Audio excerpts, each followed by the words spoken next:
ભારતની અદાલતોમાં પેન્ડિંગ કેસોની સંખ્યાને લઈને એક ચોંકાવનારો આંકડો સામે આવ્યો છે।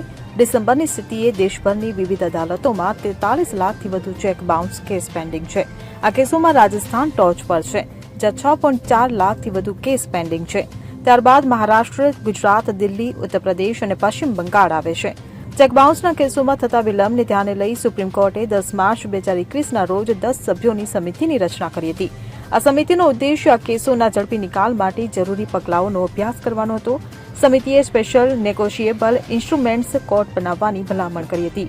આ ઉપરાંત 5 રાજ્યો મહારાષ્ટ્ર, રાજસ્થાન, ગુજરાત, દિલ્હી અને ઉત્તર પ્રદેશના 5 જિલ્લાઓમાં પાયલોટ પ્રોજેક્ટ તરીકે વિશેષ અદાલતોની સ્થાપના કરવાનું સૂચન કરવામાં આવ્યું હતું, જ્યારે 2022માં સુપ્રીમ કોર્ટે આદેશ આપ્યો હતો કે આ પાયલોટ કોર્ટ 1 વર્ષ માટે ચલાવવામાં આવે।